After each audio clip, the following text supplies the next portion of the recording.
السلام علیکم ورحمۃ اللہ وبرکاتہ۔ آج کی ہماری گفتگو کا عنوان خواب کی تعبیر کے حوالہ سے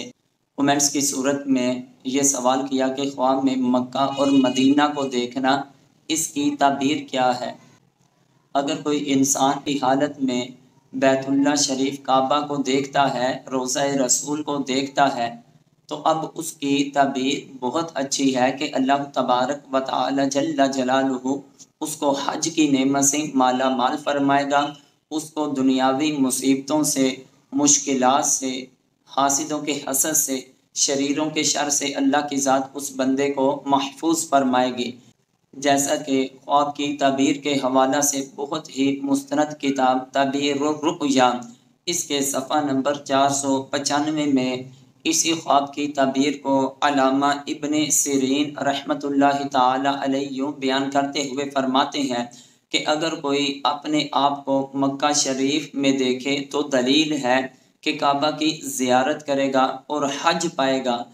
اسی طرح تعبیر الرؤیا کی صفحہ نمبر 438 میں وہ بندہ جو بیت اللہ کی زیارت کرتا ہے، روضہ رسول کو دیکھتا ہے،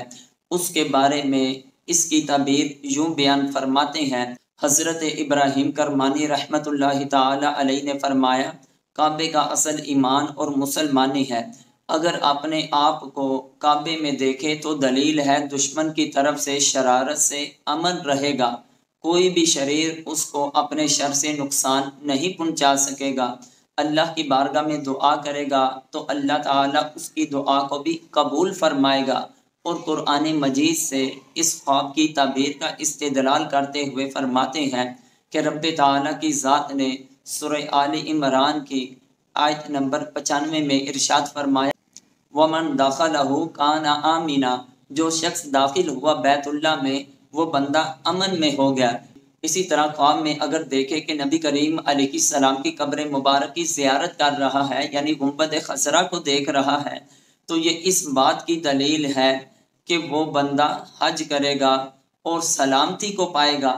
ہمیں اس کتاب کی تعبیر سے بھی جو انہوں نے کی یہی پتہ چلا کہ اگر کوئی شخص خواب میں بیت اللہ کو، خانہ کعبہ کو دیکھتا ہے، روضہ رسول کو دیکھتا ہے، تو اس بندے کے لیے ایک بہت ہی اچھی خوشخبری کہ اس بندے کو اللہ کی ذات حج کی نعمت سے مالا مال فرمائے گا اور دنیاوی ہر طرح کے شریروں کے شر سے اللہ کی ذات اس کو محفوظ فرمائے گی۔ اللہ کی بارگاہ میں دعا ہے کہ جو آپ نے خواب میں دیکھا، اللہ تعالیٰ بیداری کی حالت میں آپ کو بھی اور مجھ کو بھی اور تمام ایمان والوں کو اپنے گھر کا دیدار نصیب فرمائے، حج کی اور عمرہ کی سعادت سے اور روضہ رسول کی زیارت سے مالا مال فرمائے۔ واللہ اعلم ورسولہ۔